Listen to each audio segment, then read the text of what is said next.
¿Qué tal, amigos? Es tiempo de ciencia y ahora en un mar de fondo lindísimo. Este día vamos a abordar un tema que seguramente va a ser de su interés, como todos los que hemos venido tratando, particularmente de manera reciente, sobre cómo transferimos el conocimiento desde los centros CONACYT.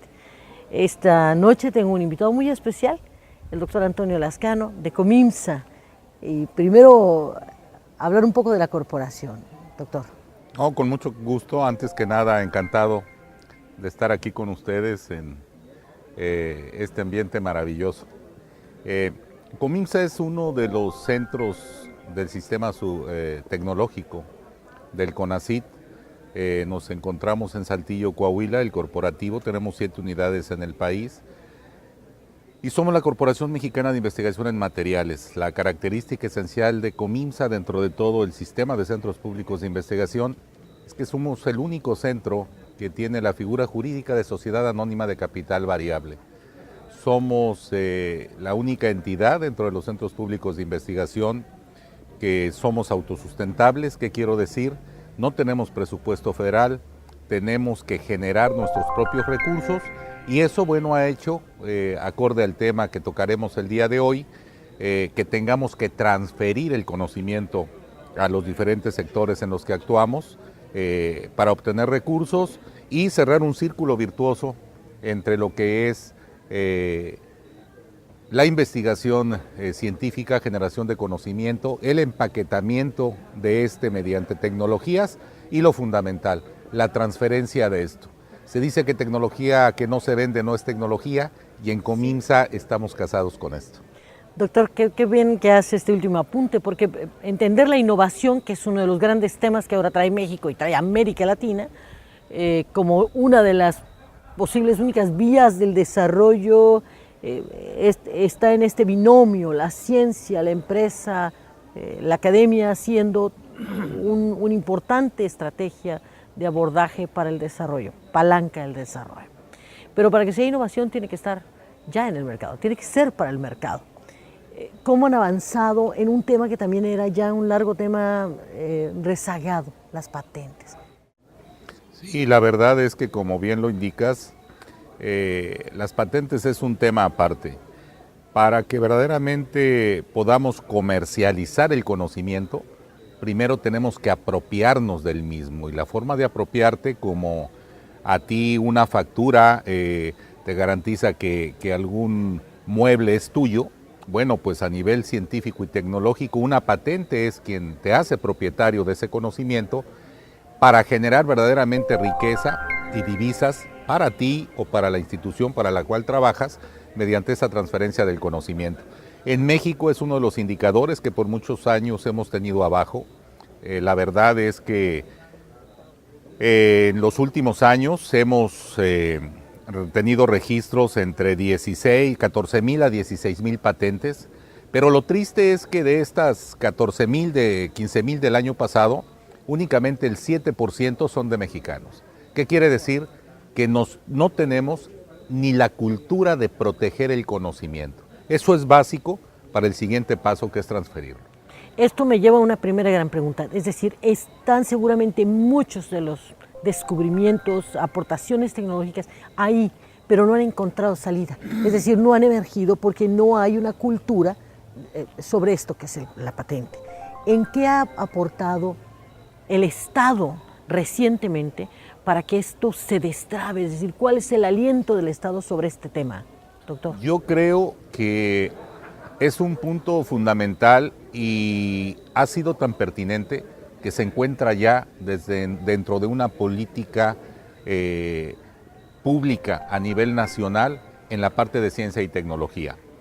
El año pasado se dio a conocer el Plan Nacional de Innovación, que es un trabajo conjunto entre los diferentes sectores y secretarías de nuestro país, encabezado por la Secretaría de Economía y el CONACYT, en el cual en uno de sus 6 grandes pilares se delimita la protección intelectual e industrial del conocimiento, y uno de los indicadores sobre los que tenemos que trabajar es incrementar el número de patentes y la transferencia de las mismas. ¿Qué se está haciendo como política? Bueno, pues hay proyectos muy interesantes como la creación de centros de patentamiento que trabajen de la mano con el INPI para permear una cultura de protección intelectual del conocimiento y la transferencia del mismo.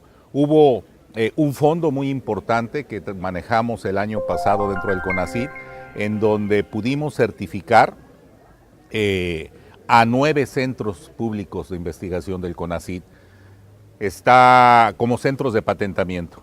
De Mérida, el CICI, en el centro del país está el CIO en León, Guanajuato, el Infotec en la Ciudad de México, el CIAD en Hermosillo, el CIATJ en Guadalajara, el CIBNOR aquí en La Paz, el CICESE en Ensenada, el CIMAB en Chihuahua y Comimsa en Saltillo. Esto es muy importante porque estamos a lo largo y ancho del país. Y por otra parte, hubo un fondo para promover la creación de oficinas de transferencia de conocimiento. Necesitamos verdaderamente ser una pieza fundamental para vincular a los generadores del conocimiento y de tecnología con los diferentes sectores productivos.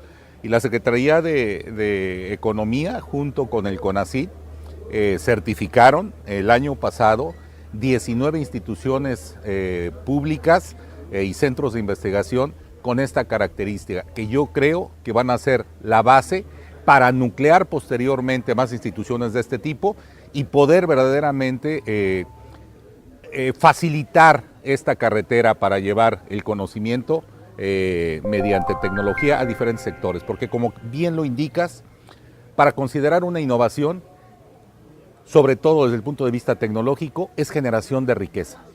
Tú mejoras competitividad y productividad, mejoras un producto, mejoras un proceso con el fin de incrementar la riqueza. ¿Para qué esto? Pero esto es para que permee socialmente, para que tú puedas de alguna forma generar más empleos mejor remunerados, en donde impacte verdaderamente a la economía nacional.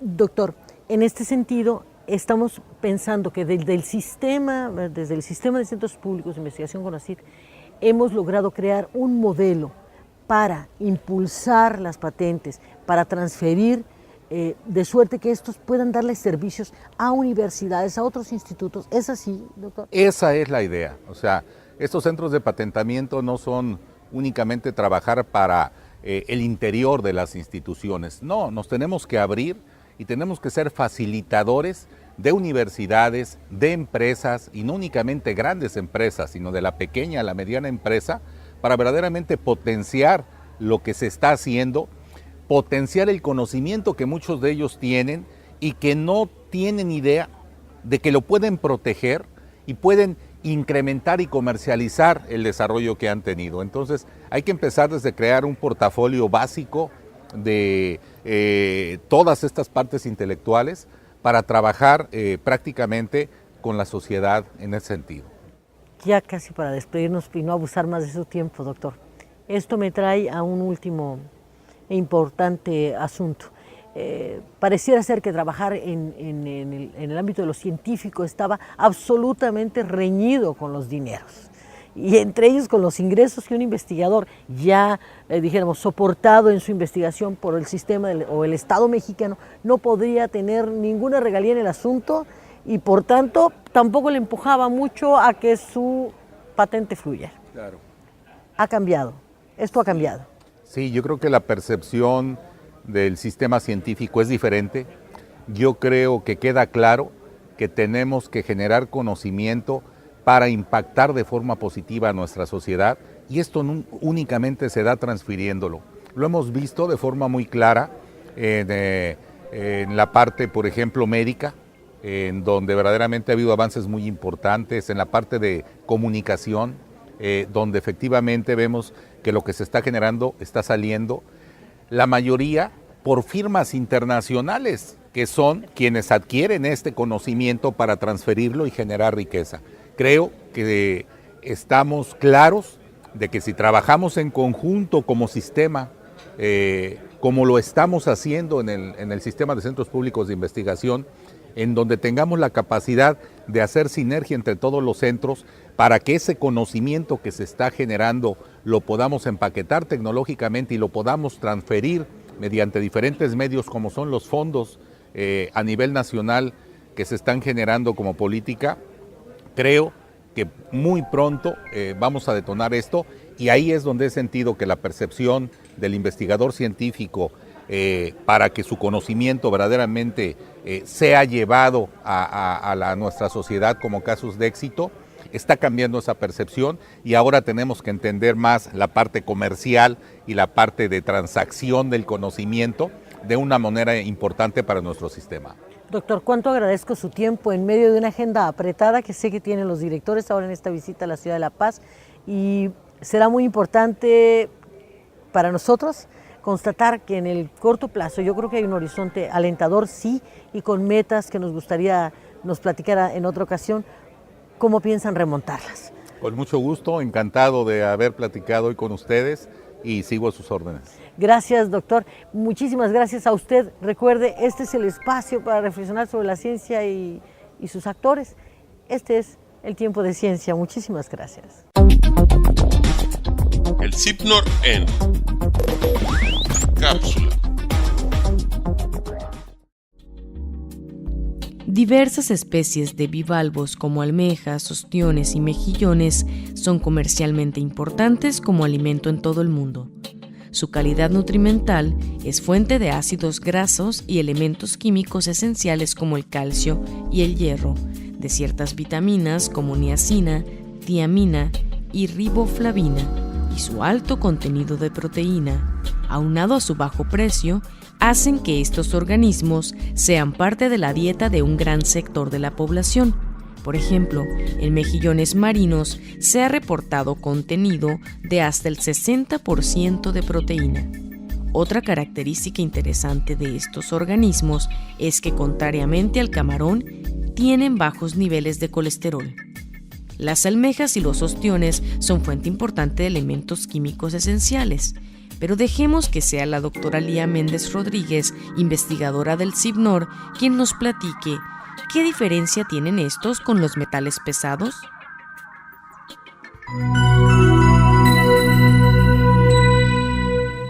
Cuando se habla de metales pesados, generalmente se piensa en contaminantes ambientales o toxicidad, pero muchos de ellos son necesarios para la vida. Por ejemplo, el hierro, que es un componente fundamental de la sangre, es un metal pesado, y sin él no habría vida en los organismos. Otros ejemplos son el cromo, el cobre, el zinc, que son necesarios en cantidades muy pequeñas para llevarse a cabo una gran cantidad de funciones fisiológicas. Y hay otros elementos, por ejemplo el cadmio, que generalmente se asocia con toxicidad, pero en realidad algunos pequeños organismos marinos los necesitan para poder vivir, como por ejemplo unas pequeñas algas que se llaman diatomeas.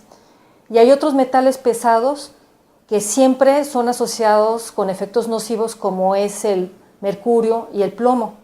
Bueno, finalmente lo que hace que un elemento sea tóxico o no es en las concentraciones en las que se encuentra en el alimento. Todo depende hasta qué concentración un elemento es necesario para llevar a cabo sus funciones fisiológicas y a partir de qué momento ya empieza a causar efectos tóxicos a la salud. El CIPNOR en cápsula.